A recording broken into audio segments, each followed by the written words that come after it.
Meet Ella, a 25-year-old, beautiful, smart lady who died on the day of her wedding. Ella's father was one of the wealthiest men in his town. People believed that his wealth was made from his hard work and resilience. He had the ability to make gold and diamond from nothing. Everyone around him knew how smart and intelligent he was when it came to business. He was an Igbo man, so he loved money. He was a great philanthropist who moved around from one hospital to the other, clearing people's bills. Many people admired him both in the village and in the city. Some people named him Omere Ora. But Ella's father had a bigger problem, and that problem was his brother. He had a brother named John. Their parents gave birth to only two of them. For more than 5 times, he had given a huge sum of money to John, but as always, John would always come back asking for more. Twice, he sent him outside the country after a few months. John came back, crawling around him asking for more money. This made Ella's father angry, and he promised never to help him again if he dared squander the money he was going to give him. He gave John another huge amount of money. John did the same thing he had been doing. He clubbed with all the money, took different girls to different hotels, and before you know it, all the money flew away like a bird. All the girls in the city knew him. He was having an argument with his brother one Sunday evening. He had asked for money, and his brother refused to give. Abruptly, he told his brother that everything was happening because his brother didn't make his money in a genuine way, that it was blood money. Ella's father laughed out hard and asked him to go and make his own if it was easy to make. But all these happened even before Ella's mother came into the picture. Ella's father got married to a very beautiful woman named Janet. Janet was an epitome of beauty. Her beauty sparkled like a diamond. She was a manager in one of the biggest banks before her marriage. Janet was on her way home one evening when she met her husband. To cut the long story short, they introduced themselves and started dating. After a few months, Ella's father proposed to her. About another 2 months, they became husband and wife. Ella's father felt fulfilled. He loved his wife so much. He adored and worshipped the ground she stepped on. Janet also gave her husband the same amount of respect. Despite her level at the office, she would always wake up early, cook lunch for her husband before going to work. She hand-washed her husband's clothes. All these baffled her husband. He never believed that someone in her wife's position could be so calm and humble like that. So he began to praise his wife everywhere, around his family, his friends, and business colleagues. At times, he would invite them over for dinner. Janet, a happy woman, would always welcome them with open arms, serve them a well-prepared dish. All these people loved her except John, her brother-in-law. John detested everything concerning Janet. He never loved her for anything. Janet tried all she could to be in John's good book. She gave him money, asked him to live with them, cooked for him, but all these didn't satisfy John. John wanted another way to harm his brother, and the best way to take his heart was by killing Janet. Perhaps he might die if Janet died. John told one of his friends about his plan, and his friend praised him for his smartness. His eyes were on his brother's wealth, but he didn't want to kill him. He was his blood. 2 years after Janet and her husband got married, Janet came back with a white envelope in her palms, a sad expression plastered on her even face. John and his brother were inside the sitting room watching the Arsenal versus Chelsea match when she entered. Her husband sprang up and held his wife, asking her what the problem was all about. Janet didn't say anything. Instead, she gave the envelope to her husband. The man gently opened the envelope, fixed his gaze at it. Then Janet jumped up, hugged him, and screamed. "We are going to have a baby." Her husband hugged her tight, promising her heaven and earth. As all these were going on, something bad was going through inside John's head. He never thought it could be pregnancy. Janet had spent 2 years without any sign of pregnancy, not even miscarriage. He tried to show them that he was happy, but inwardly something greater than a burning coal lay down there. He had been the one behind Janet's inability to have a child. That night, Janet, her husband, and John went out to one of the luxurious restaurants to celebrate the good news. As they were chatting, John said, "Let it be a boy, ooh. Who knows when another one is coming?" This made Janet and her husband so angry. They looked at John, who was busy eating his food, as if he wasn't the one who let out those awful words. "Boy or girl, I will live the person with my life," Janet's husband said.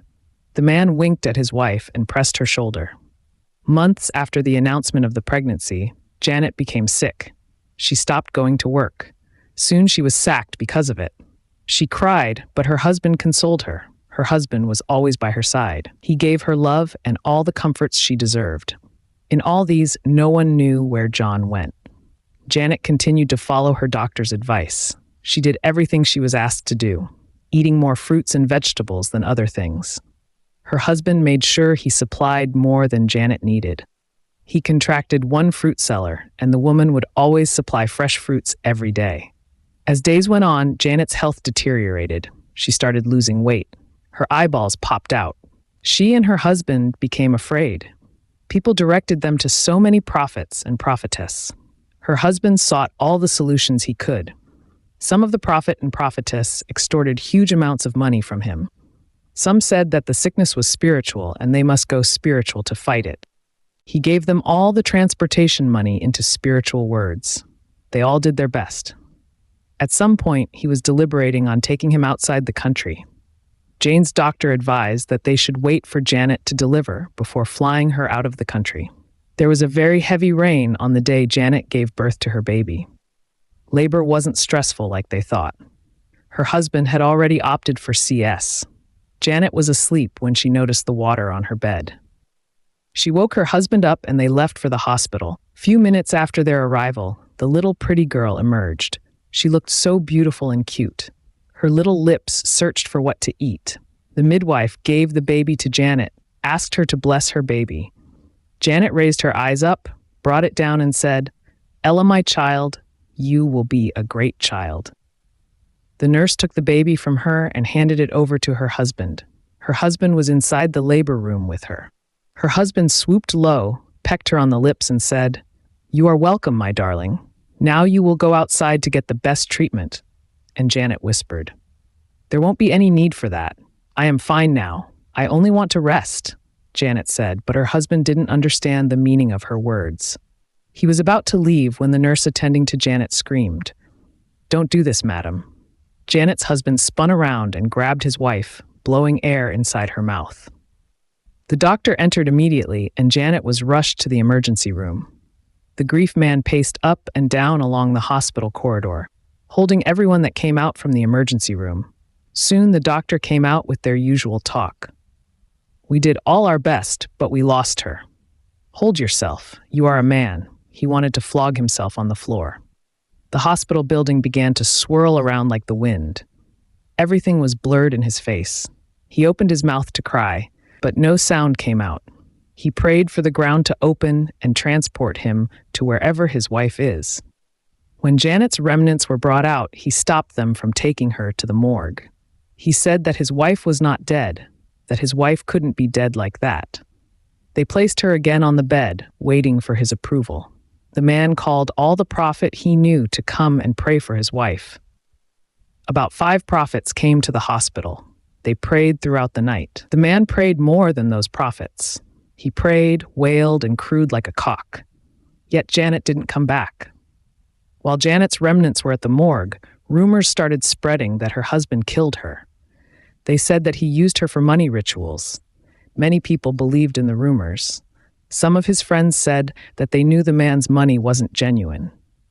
John was among the people spreading the rumors, but he never showed it to his brother. He pretended to be by his brother's side during those times. Later, before the burial, the man went to the morgue, cut his wife's hair, and tied it on a stick. He bought a beautiful box, put the stick there, and hid it inside his wardrobe. One day after the burial, Ella was about 6 months old. John came to the house to visit his brother. Ella's father was changing his daughter's diaper when he came in. John gave out a mocking laughter, asking him when he would marry another wife, some who could take care of his daughter for him. Ella's father replied that he doesn't want anyone's help in taking care of his daughter, that he would do it alone. But John continued to persuade him, giving him thousands of reasons why he needed another wife. Ella's father got angry and asked him to leave John. John pleaded with him, and they settled immediately. John's wife was a very beautiful and caring woman. After the death of Janet, she had opted to take Ella, but her husband forbade her. She was so lovely and caring. She always reminded her husband about all the help Ella's father was giving them. Ella's father kept on helping John and his wife mostly because of the wife. He was the reason John survived with his family. Now Ella, a 24-year-old beautiful lady, sat in front of her father staring at the golden box placed on top of the center table. Her father sat on the other side, his eyes also fixed at the box. "What's this, Daddy?" Ella asked. "It is a box. Open it," Ella's father said. Ella slowly opened the box. The only thing inside the beautiful box was hair tied on a stick. Ella started on it. Her mind couldn't comprehend what the item was all about. A small stick and hair around it. She raised her eyebrows at her father, demanding for clarification.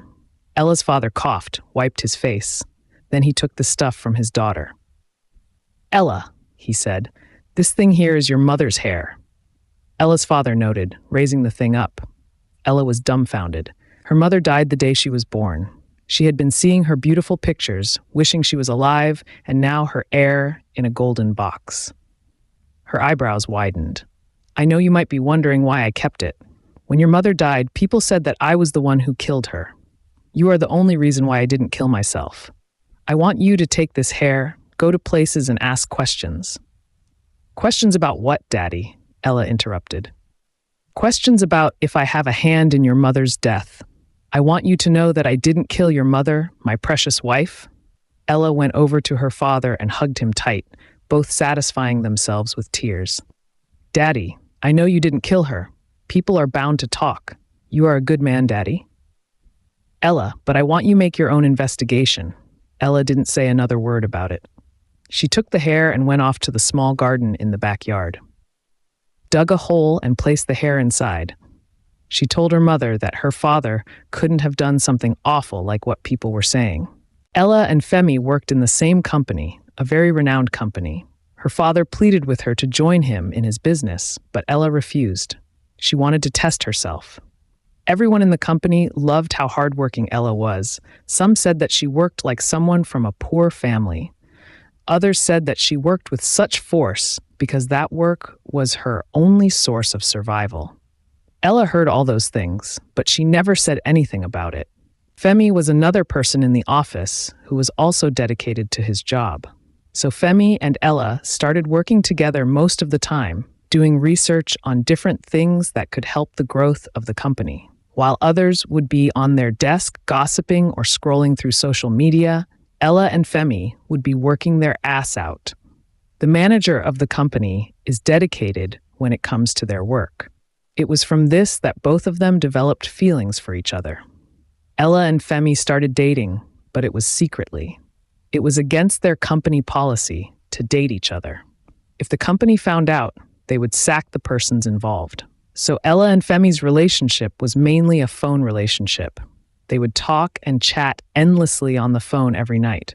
But during the day, they turned to work colleagues. Ella and Femi loved each other so much. One afternoon, Ella got a call that her father had been rushed to the hospital. Her heart jumped. She packed her belongings, and with the help of Femi, she left the hospital. But before she reached, her father had already passed away. Her only source of joy and hope. Ella rolled on the hospital floor like a baby. Femi grabbed her hands, asking her to hold herself. Her father wasn't sick that morning. The doctor said it was heart failure. Ella knew that something like that was bound to happen. She had begged her father to get married to another woman. She couldn't remember how many times she had stumbled on him staring at her mother's picture, weeping. How could his heart not fail him when all he talked about was his wife this and his wife that? Ella had also invited John at some points to talk senses into her father. John did his best. He preached and preached, cited thousands, and one reason why the man should get married to another woman. If not for anything, to have a son that would replace him after his death. Ella's father refused. He said that Ella was all he wanted.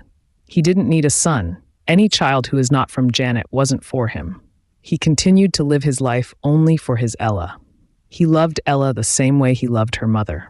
Ella sat on the couch, staring at her father's pictures. His memories clouded her mind. She wanted to question him, to know why he decided to leave her behind. A friend of hers named Chioma took the picture frame from her, placed it face down on the table. "Ella, please, you have cried enough," Imelda said calmly. With two palms, Ella covered her face, wailing. She hadn't cried enough. She was ready to give her father everything, but he left her. Left without saying goodbye. 2 months after Ella's father passed, his lawyer came to the house to read his will. John and his wife and 3 children were present. Ella was there with her friend Imelda and her uncle from her maternal home. The lawyer was a very tall, smart young man. He opened his bag, brought out his spectacles, and wore it before reading from the paper. John felt like killing him with his eyes. How could he be wasting someone's time for nothing? The lawyer read that the man's will said that everything he owned belonged to his only child, Ella, that he had given his only brother, John, all the help he needed in life. He also stated that Ella should give to whoever wanted to give, and it would be in Ella's position after marriage. Meaning that Ella must marry in order to take over everything. John felt like the ground should open, swallow him, and transport him back into his room. How could his brother be that heartless? His wife joined him to crucify his late brother. They left the place angry and dejected. Neither John nor his wife had anything good that could fetch them money. They were all living in his brother's pocket. And now what will happen to them? Who is going to feed their children? All these were going through their mind as they made their way home. In order for Ella to take over all her father's property and business, she decided to get married to Femi as quickly as possible. Femi, being someone from a poor background, didn't interject the ideas. He was happy. He never knew that Ella's father had such money. Ella acted like she was from a poor home. She had never gone to her office with her car. As the marriage preparations were going on, Ella and Femi got married at the court. John wasn't aware of this arrangement.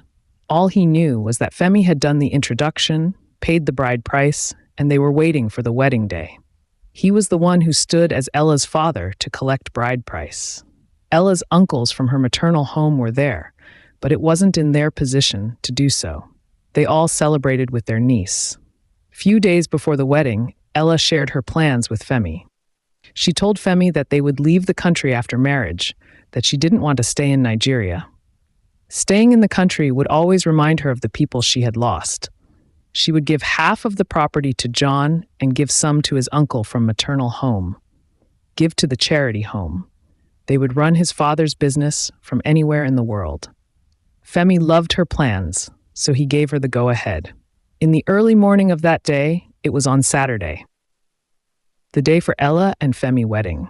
They both lounged in different hotels. Their plan was to meet at the church. After the bachelor's eve, Ella and her girls went to their hotel while Femi and his men went to his. As simple as that.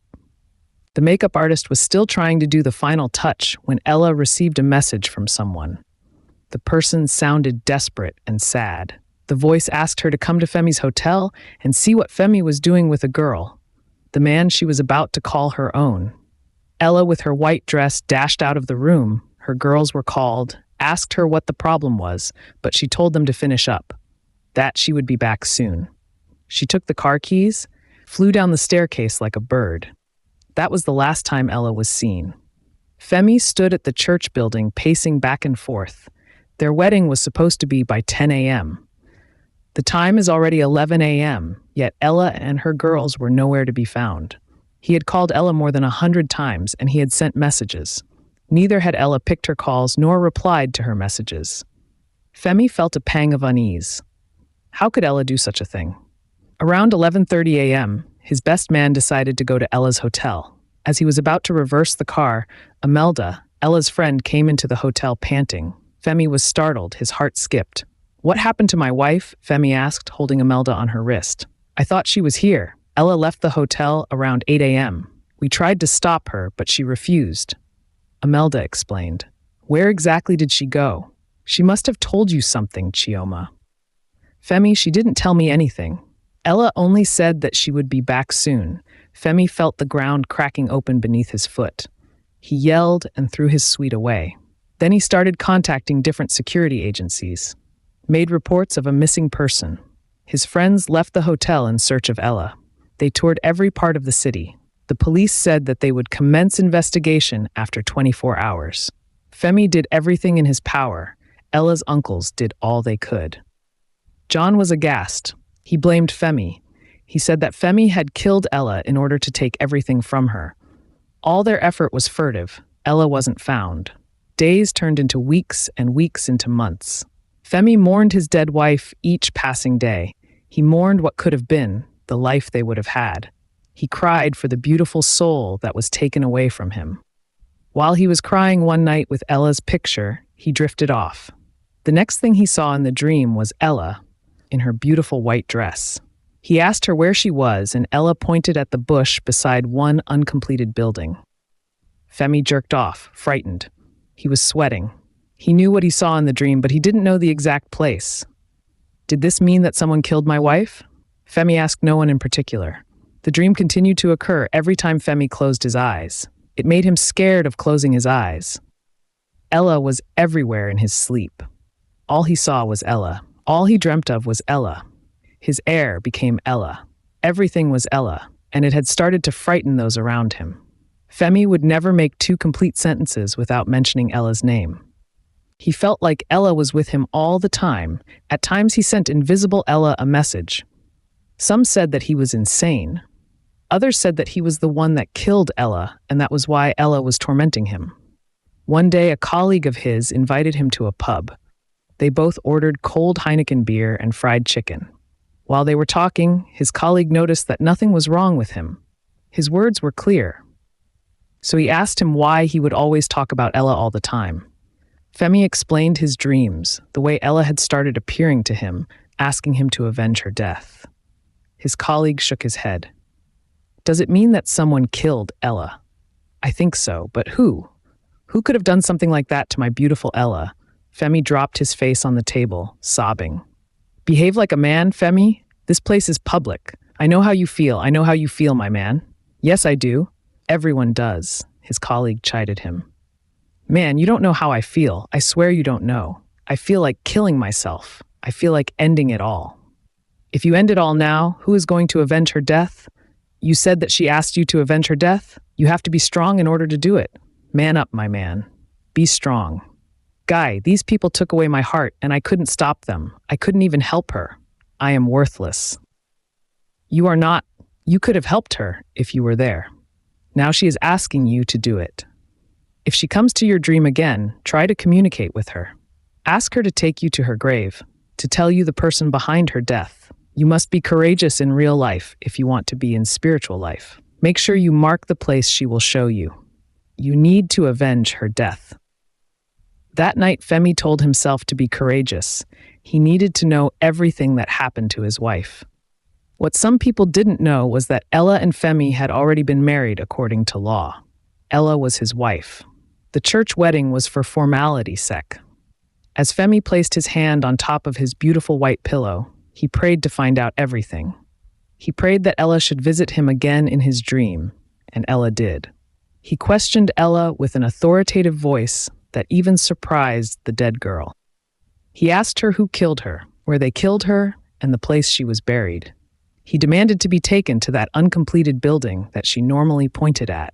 Ella nodded her head and took him to the place. Femi was dumbfounded, perplexed. He stared at the spot, monitored the areas very well. He looked up and saw a signpost in front of him. The Ajaku Mountain was written on the signpost. The name registered into Femi memory instantly. He asked her again about the person behind her death. Ella started crying, pointing at an empty space. Femi was confused, but he looked very well. He saw Ella's uncles, John. He spun around to ask Ella if she was right, but Ella had disappeared. Femi sank on the earth, calling Ella. He was still crying when he jerked off from sleep. He quickly wrote the address he saw in his dream. The thought of John being behind Ella's death was what Femi could not imagine. The same John who had accused him of killing Ella. The same person who had taken over everything that Ella's father left behind as the only survival family. Although Femi was married to Ella, Ella hadn't signed the necessary documents. And to cap it all, Femi wasn't interested in those properties. Friends had advised him to fight for it. to claim what belonged to him.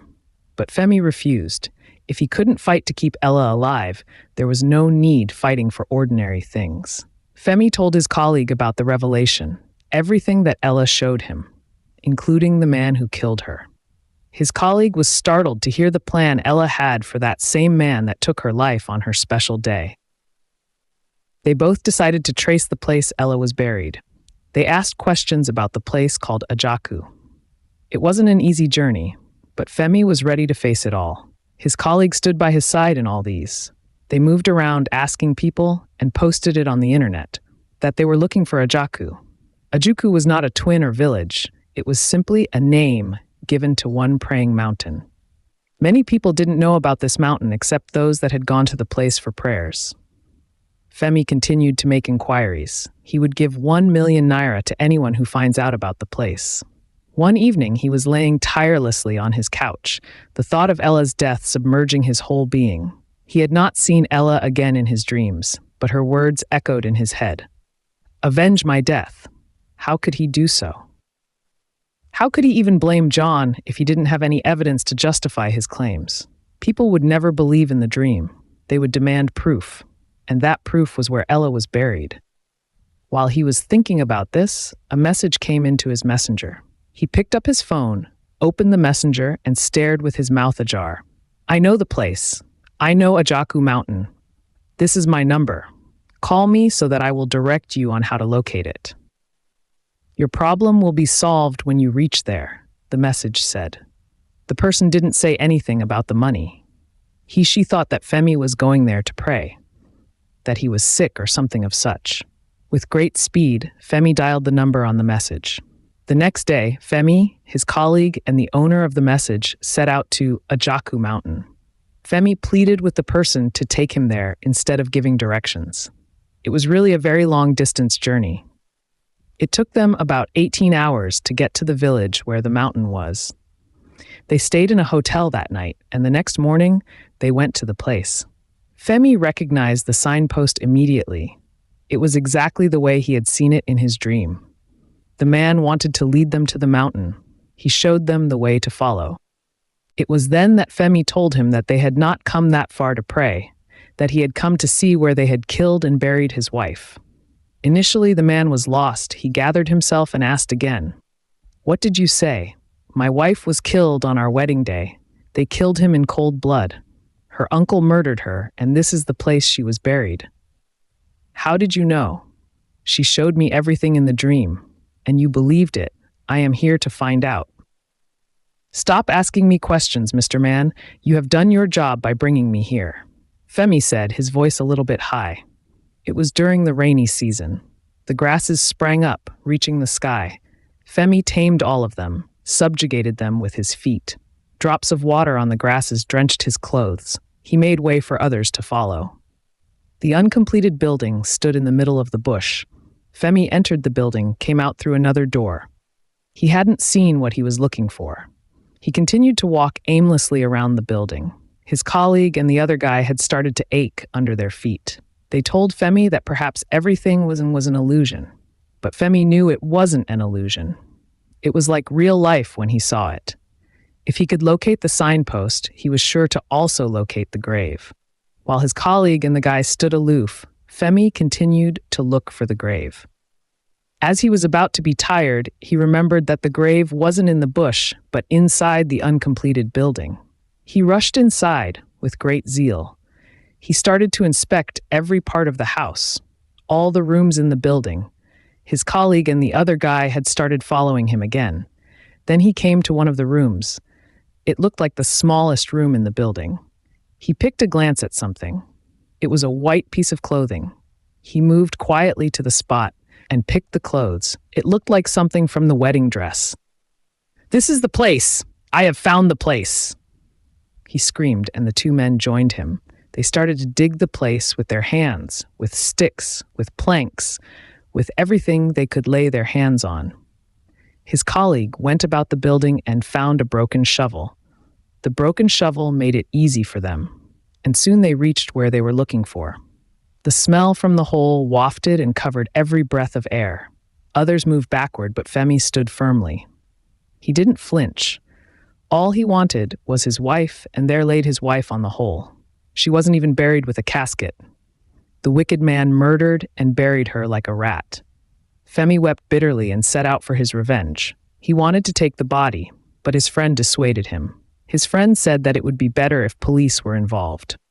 Femi furiously went over to John's house. John was standing with his son in front of the door. Femi snarled at him, calling him a murderer. John's son angrily held Femi on his neck. "Why are you calling my daddy a murderer? Can't you see that he is mourning his wife? Don't you know that my mum is dead? I don't care if your mum is dead or not. All I want is justice. Justice for my wife, for your cousin, Ella," Femi retorted. "Femi, are you insane? How could you accuse my father of killing Ella?" "No, Femi, my father can't do it, please." "Your monster father did. He killed Ella," Femi barked. John cast a disdainful look at Femi, nodding his head. He brought out his phone and started to make calls. "Who are you calling? Evil man." "I can see you are mad, little boy. You have the guts to step into this compound after killing my niece? Let's know who the authority will believe." The next thing, Femi saw policemen emerging with their van. He tried to explain, but no one listened to him. They handcuffed him and took him away. Femi sat on the bare, dirty concrete called the cell alone. A policeman lurked behind the door, his gaze fixed at Femi. Femi was alone, but she was speaking as if someone was there with him. Femi kept on screaming and yelling at the invisible person.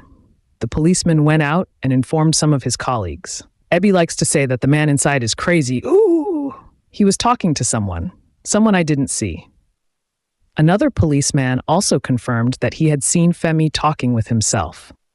They all concluded that something was wrong with Femi and he should be referred to a rehabilitation center. Femi's parents, after witnessing it themselves, also agreed that something was wrong with their son. Femi tried to tell them that he was always talking to his wife, but no one believed him. The only two people that knew the truth with Femi refused to talk, refused to see him. So Femi found solace in speaking with Ella all the time. He kept on begging Ella, asking her to show herself to another person. "I won't forgive you if they take me to rehab. You know that I am not mad. Show yourself to another person so that people will know that I am not mad. I can't avenge your death if I am here in this dark room.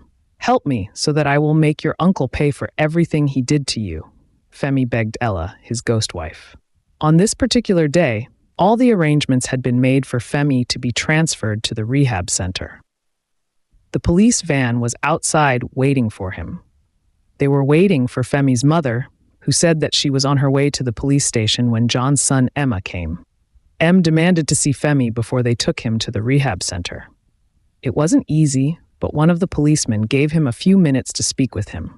Femi was already dressed, his head spinning around. He knew he wasn't mad, but no one believed him. Emma on a long wooden bench beside Femi. "Femi, what made you think that my father was the one who killed Ella?" Emma asked. "Because he is a monster, he killed him." Femi sounded harsh. After some minutes, Femi turned to the other side, speaking to the walls. "Your cousin is here. Come and talk to him. Show him yourself. Tell him the hand behind your death. You are tormenting me. I won't forgive you if these people take me to rehab center." Emma sprang up, standing a bit far, his eyes wide open. "Who is he talking to?" "He is mad," Femi reasoned. He was confused. Femi was speaking to an empty wall. Then abruptly, Emma heard Ella's voice. He knew the voice very well. He stood transfixed, unmovable. Everything happened with great speed. Ella showed herself, told Emma everything he needed to know, including the one Femi was not aware of. She told him that it was also his father who killed his mother. His mother was also buried at the same uncompleted building. Emma nearly ran mad at the police station. Emma took over the case. He reported his father to the police. John confessed that he was the one who killed Janet, his brother, Ella, and his wife. He killed Janet because his brother stopped looking after him since the day he got married to Janet. Then when Janet died, his brother became so attached to Ella that no one existed for him. So he killed him to take over some of the property. But then when the lawyer came, he found out that all his brother's property was in Ella's name. Ever since then, he had been looking for a way to get to Ella until the day of her wedding. Few weeks after Ella's death, He was inside the room, answering calls without knowing that his wife was at the door, eavesdropping on his conversation. His wife tried to run away, so he killed her also. After this confession, Femi and Emma made sure that John received the punishment he deserved. John was sentenced to death by hanging.